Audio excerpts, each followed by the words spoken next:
하나님의 은혜와 사랑과 평화가 여러분이 가정과 하시는 모든 일들 가운데 날마다 함께 하시기를 간절히 축원합니다. 라틴어 가운데 코람 데오라는 말이 있습니다. 이 단어는 면전이라는 코람이라는 말과 하나님이라는 데오라는 단어가 합쳐진 그런 합성어입니다. 그래서 이 단어는 하나님 앞에 서라는 그 뜻과 하나님의 임재라는 것을 말할 때 쓰이는 단어입니다. 이 코람데오라는 이 단어는 우리 그리스도인의 삶과 아주 밀접한 그런 관계가 있는 단어이자 이 시대를 살아가는 우리에게 꼭 필요한 단어가 바로 이 코람데오라는 말입니다. 왜냐하면 그리스도인이라는 단어 이 자체, 우리 예수 그리스도를 믿는 사람을 지칭하는 이 그리스도인이라는 단어 자체가 바로 그리스도를 따르는 사람, 그리스도처럼 행하는 사람, 그리스도를 닮아가는 사람이기 때문에 바로 이 코람데오가 중요하다는 겁니다. 여러분, 그리스도를 닮아간다는 것은 우리의 삶 가운데 얼만큼 그리스도의 사랑과 그리스도의 희생과 섬김을 보여주며 살아가는 게 아닙니다. 그런데 우리가 사실 인간이기 때문에 그것이 쉽지 않습니다. 그리고 또한 우리의 기준이 어디에 있느냐에 따라 또 달라진다. 그래서 우리의 기준이 바로 이 코람데오, 즉 하나님 앞에 서 있다라는 그런 기준을 가질 때, 그런 마음을 가질 때 과연 우리가 세상 가운데서 함부로 행할 수 있느냐? 우리의 삶이 거짓되거나 우리의 삶이 정말로 세상에 치우쳐서 자신의 이익과 쾌락만을 추구하는 삶을 살아갈 수 있겠느냐? 그러면 사실 지금 많이 변했지만 옛날에 스승의 그림자조차 밟는 것이 아니라고 어렸을 적에 배웠습니다.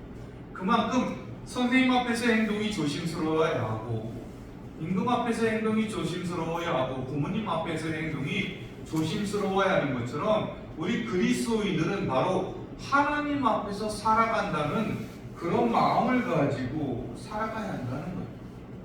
또한 그러기에 필요한 게 뭐냐? 또 코람데오, 하나님의 임재가 중요하다는 거죠.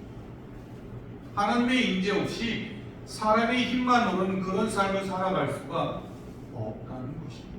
하나님의 임재를 경험하고 실제로 하나님을 깨달아야만, 하나님의 살아계심과 하나님이 우리를 향하여 베푸신 그 놀라운 사랑과 은혜를 임재를 통해서 깨달아야만 우리가 그 세상 가운데서 살아갈 수 있는 힘과 능력을 얻게 되는 것입니다. 또한 이 코람데오라는 말은 바로 우리가 예배가 또 그렇다는 거죠. 우리가 예배가 뭐냐? 하나님이 정하신 성소에 나와서 하나님 면전 앞에서 하나님을 배우고 예배를 드리는 것이고, 그 예배를 통해 하나님의 임재를 느끼는 것이 바로 예배라는 것입니다. 그래서 예배는 코람데오, 하나님의 면전 앞에서 하나님의 임재를 느끼며 돌아가는 것, 이것이 곧 예배입니다. 그리고 임재하신 하나님으로부터 나에게 하시는 말씀을 깨닫고 다시금 세상에 나아가서 하나님 앞에서 행하는 것처럼 우리가 살아가야 하는 거죠. 이것이 예배입니다. 이걸 잘 보여주는 한 예가 뭐냐면 바로 호렙산에서 모세를 부르시는 하나님입니다. 여러분, 하나님은 떨기나무 가운데 불의 모습으로 임재하셨습니다. 그리고 모세를 부르셨어요. 모세는 세상 가운데서 자신의 일을 최선을 다해서 살아가다가 하나님의 부르심을 받고 호렙산 가운데 하나님 앞에 나아갑니다. 그것이 거룩한 것이에요. 하나님의 임재를 보고 하나님 앞에서 하나님께 사명을 받습니다. 그리고 거기서 끝나는 게 아니라 어떻게 합니까? 다시금 하나님이 맡기신 사명을 위해서 세상으로 나아가는 거예요. 여러분, 이것이 바로 하나님 앞에 나아가는 예배입니다. 이것이 진정으로 드려지는 예배입니다. 우리가 반드시 드려야 할 예배, 하나님의 면전 앞에서 드리는 예배, 하나님의 인재를 드리는 예배. 여러분, 이러한 예배를 우리가 드린다면 예배 시간이 얼마나 귀중하고 소중하겠습니까? 하나님의 인재를 느끼고 하나님의 평안을 느끼고 하나님의 사랑을 느끼고 하나님의 면전 앞에서 하나님을 찬양하고 기뻐하는 거죠. 여러분, 이러한 예배는 삶을 변화시키고 사람을 변화시키고 하나님의 면전 앞에 서는 사람은 여러분 달라져요. 모세를 보세요. 하나님의 인재하신 곳에서 하나님 앞에 섰습니다. 하나님의 얼굴을 배우지는 못했지만 그러나 그가 이스라엘 백성들 앞에 나아갔을 때 얼굴에 광채가 묻어날까요? 얼마나 빛이 나는지 사람들이 두려워해서 얼굴에 수건을 쓸 정도로 얼굴에 빛이 나요. 이것이 하나님의 인재 앞에서 사람들의 모습입니다. 그런데 여러분, 이런 예배가 점차 사라지는 것을 봅니다. 변질되는 것을 봅니다. 하나님 앞에 나아가는 것이 점차 세상과 다름이 없는 모습으로 변질되어 가고 있어요. 하나님이 없는 예배, 하나님의 인재를 경험하지 못하는 예배, 사람이 기뻐하는 예배, 사람을 위한 예배, 그저 만족감을 얻으려는 예배, 위로만 받으려는 예배가 되어가고 있다는 것입니다. 여러분, 사실 예배가 변질되는 것, 형식만 남은 그런 예배들은 하나님께서 모세에게 예배를 주신 이후에, 제사를 주신 이후에 언제나 반복되는 그런 역사입니다. 성경의 역사를 보면서 하나님께서 얼마나 이스라엘 백성들을 향하여 질책을 하고 선지자를 보내서 하시는 말씀은 예배가 형식이 아닙니다.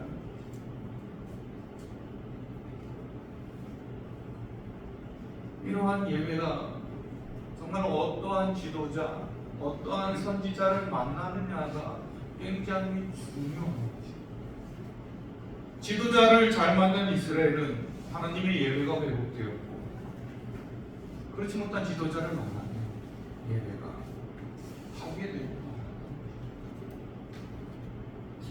오늘 미가 선지자는 이스라엘 백성을 향해서 변질된 예배를 질책하고 있습니다.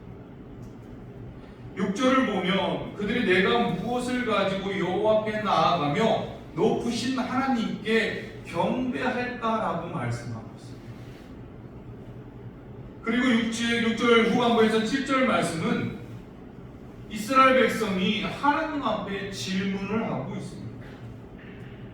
그리고 그 질문의 핵심은 내가 하나님께 무엇을 가지고 가야 하나님이 기뻐하시느냐, 즉 내가 어떤 것으로 하나님을 만족해 해서 하나님이 나의 죄를 사죄케 만들 것이냐 라는 질문.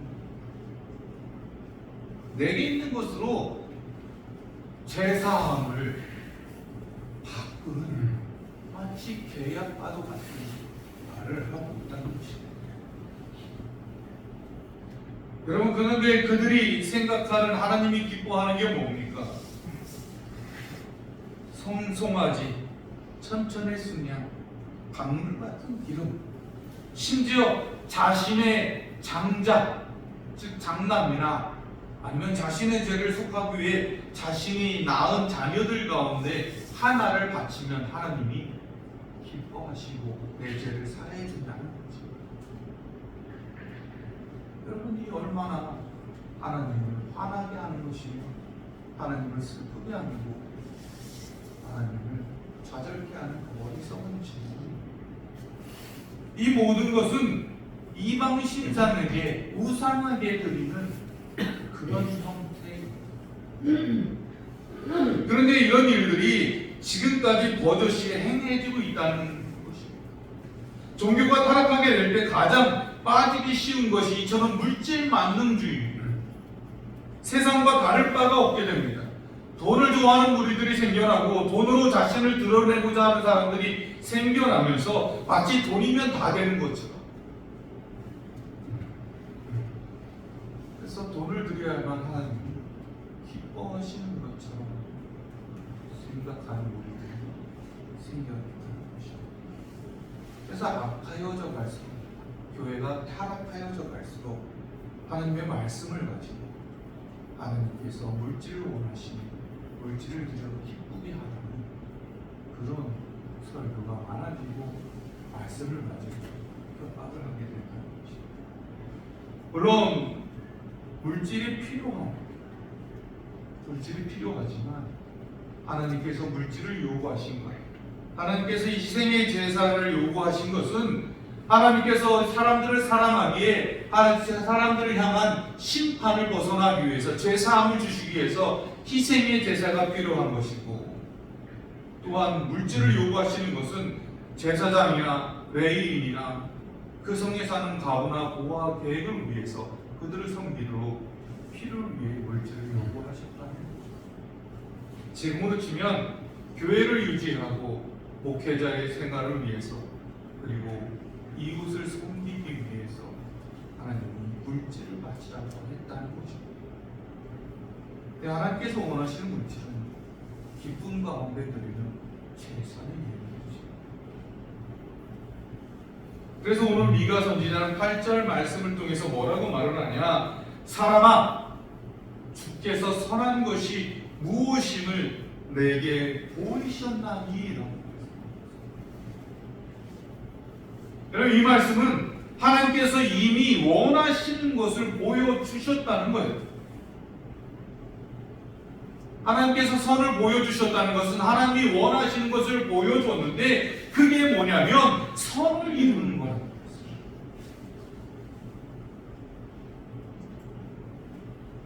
하나님이 원하시는 것은 예배를 통해서 하나님의 선이 이 땅 가운데 이루어지기를 바라는데, 그 선이 뭐냐?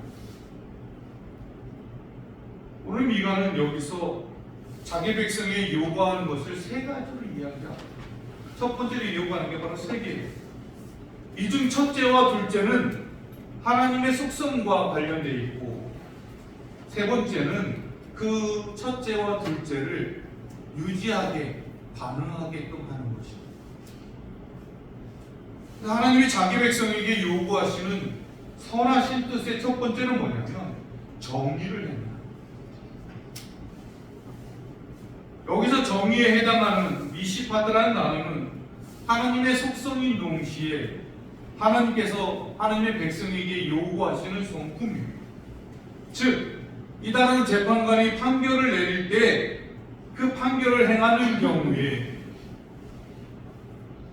겉모습을 보지 말라는, 하나님과 같은 성품을 대하라는, 하나님께서는 사람의 심중을 보시고 마음을 보시는 분이시지 결코 겉사람을 보시는 분이 아닌 것처럼, 다른 사람에 대하여 판단을 할 경우에 그 사람의 겉모습을 보지 말라. 그래서 부자들을 유익해 하거나 권력 있는 자들을 유익해 하지 말라. 가난한 자들을 불행하게 만들지 말라. 그들에게 불이익을 주지 말라. 거기에 더하여 일상적인 삶의 행동에서, 말에서, 또 그 생각과 사상에서 사회적 약자들을 위해 도움의 손길을 뻗치는 것, 그것이 정의입니다. 두 번째는 인자를 사랑하는 것입니다. 이건 뭐냐면 타인의 필요를 채워주기 위해서 진심으로 행하는 것을 말합니다. 하나님은 하나님의 백성의 필요를 채워주시기 위해서 지금까지도 애를 쓰고 계십니다. 구약 성경에 보면, 아니 성경 전체에 보면 하나님께서 하나님의 백성들을 위해서 노력하시는 모습이 곳곳에 나와 있습니다. 그리고 그런 노력의 결정체가 뭐냐? 바로 예수 그리스도십니다. 하나님은 택한 백성에게 가장 필요하고 정말 완전한 만족을 주고 영원한 기쁨과 영생을 주시기 위해서 꼭 필요한 것이 무엇이냐를 생각하시다가 결정한 것이 당신의 하나뿐인 아들 예수 그리스도를 이 땅에 보내주셔서 대속의 희생을 치르는 것이었습니다. 이처럼 하나님께서는 하나님의 백성을 사랑하시기에 자신의 가장 귀한 아들까지 희생하신 것처럼 우리에게도 다른 사람을 사랑하기 위해, 다른 사람의 필요를 채워주기 위해 진심 어린 노력을 하는 것이 하나님이 원하시는 선이라는 것입니다. 그리고 세 번째 마지막은 겸손히 하나님과 함께 행하는 것이라는 것입니다. 여러분, 이는 앞서 제가 말씀드린 것처럼 첫 번째 정의와 두 번째 인자를 사랑하는 것을 여러분 지속적으로 행하게 하는 힘이 바로 하나님과 동행하는 것입니다.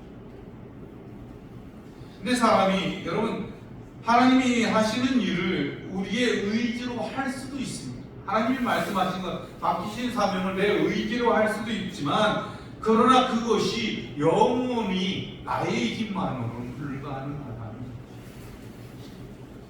나의 힘으로 하려다 보면, 나의 의지대로만 하려다 보면 분명히 왜곡될 수도 있고 잘못될 수도 있고 어그러질 수도 있습니다. 그래서 우리가 하나님의 선하신 뜻을 이루고 지속적으로 선하고 복된 삶을 살려면 하나님과 함께 행하는 것이 중요합니다. 이를 위해 우리가 겸손할 필요가 있습니다. 겸손하다는 것은 말씀을 언제든 들을 준비가 되어 있다는 것입니다. 언제든 하나님의 말씀을 마음에 넣고 받아들이고 그 말씀을 가지고 세상에 실현할 준비가 되어 있다는 것입니다. 여러분, 이처럼 우리가 삶을 살아가되 지속적으로 한결같이 살아간다면 얼마나 복된 일이겠습니까? 실로 이러한 삶을 사는 사람들은 정말로 아름답고 영광스럽고 덕스럽고 풍성한 삶을 살게 마련입니다. 그러므로 성도 여러분, 하나님께서는 하나님의 복되신 성품, 선하신 성품의 근거에서 우리로 복된 삶을 살도록 아름답고 복된 삶의 지침을 우리에게 주셨습니다. 하나님이 원하시는 선이 바로 이러한 것이라는 거죠. 그러므로 우리가 정말 하나님이 원하시는 것, 하나님이 기뻐하는 예배가 되기 위해서 우리의 삶 가운데서 이 세 가지 정의와 사랑과 하나님과 겸손히 행하는 것, 이것이 정말 하나님이 기뻐하는 예배인 줄 깨달으시길 바랍니다. 다음으로 우리에게 필요한 것은 삶으로 하나님 앞에 나아가야 한다는 것입니다. 미가 선지자는 북이스라엘의 멸망 전후의 활동을 했습니다. 그러면 그때에는 얼마나 죄악이 가득했는지 모릅니다. 우상의 섬김에 최악을 달리고 있었고 북이스라엘은 자신들의 마음대로 제사장을 세우고 우상을 섬겼습니다. 하나님의 말씀과 동떨어졌죠. 그래서 이스라엘 백성들은 이 백성들 앞에 이 미가가 회개하라고 촉구하면서 하나님의 심판이 가까웠다고 이야기를 합니다. 그럴 때에 이스라엘 백성들이 하나님 앞에 그러면 회개에 필요한 게 뭐냐?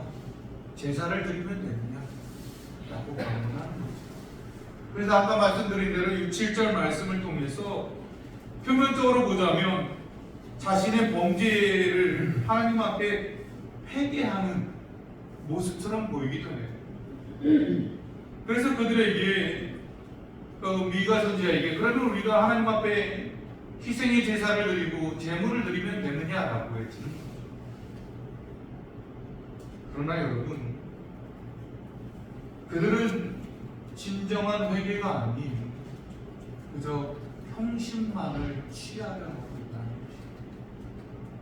즉 번제물로 가장 좋은 일련된 송아지, 천천의 순양, 만만의 강물 같은 기름, 맏아들, 또 자녀처럼 여러분 특별한 제물을 드리면 어떠하냐고 물어보는 거예요. 하나님 앞에 상한 심령의 마음으로 회개하며 돌아오는 것이 아니라 하나님과 물질로 거래하고 있는 것입니다. 이 정도면 하나님이 우리를 구원해 주시지 않기 때문입니다. 여러분, 이에 대한 미가의 대답은 그들의 생각과 전혀 다릅니다. 아까 조금 전 말씀드린 것처럼 공의와 인자를 사랑하고 하나님과 겸손히 동행하는 것입니다. 여러분, 여기서 인자와 공의, 겸손히 하나님과 동행한다는 건 뭡니까? 삶으로 하나님과 함께한다는 것입니다. 여러분, 진정한 예배라는 것은 우리의 삶 가운데서 드려지는 예배라는 거죠. 진정한 제사는, 하나님이 원하시는 제사는 여러분, 재물, 그런 제사가 아니라 우리의 삶을 바쳐 드리는 제사라는 것입니다. 만약에 우리의 삶이 불의와 부정, 무자비함과 인색함, 교만함에 찌든 것이라면 제 아무리 좋은 재물, 값비싼 재물, 우수한 재물을 드린다 해도 아무 소용이 없습니다. 그래서 이사야 선지자는 이와 관련해서 헛된 재물이라고 규정하고 있습니다. 또한 창세기에서도 보면 가인과 아벨의 제사를 드릴 때에 하나님께서 아벨의 제사만 받으며 이 가인이 분노합니다. 그때 하나님께서 뭐라고 말합니까? 내가 선을 행하면 어찌 낯을 들지 못하겠느냐?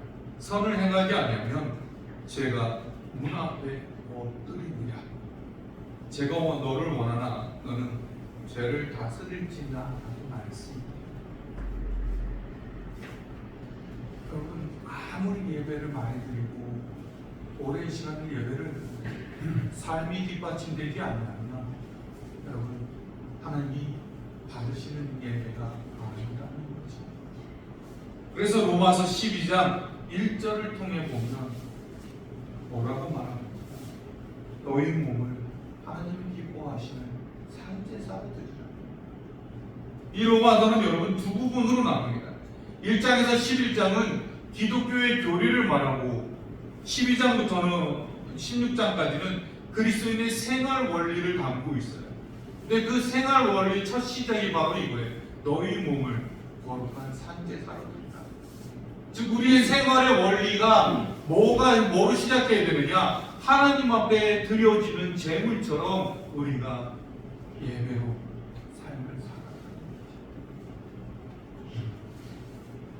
그러므로 여러분, 우리의 예배가, 우리의 기도가 하나님 기뻐 받으시기를 원하신다면 우리가 정말로 예배를 통해서 하나님의 인자를 느끼고 정말로 하나님 면전 앞에서 예배를 드려지는 그런 우리가 되기를 원한다면 삶을 바꾸시길 바랍니다. 교회 안에서나 교회 밖에서나 언제나 삶 가운데서 정의와 사랑과 하나님과 겸손히 동행하는 것. 그래서 삶이 예배고 예배가 곧 삶이 그런 그리스도인이 될 때 하나님이 우리에게 놀라우신 은혜로 하나님의 복으로 하나님의 능력으로 늘 함께 해주실 수 있습니다. 기도하시겠습니다.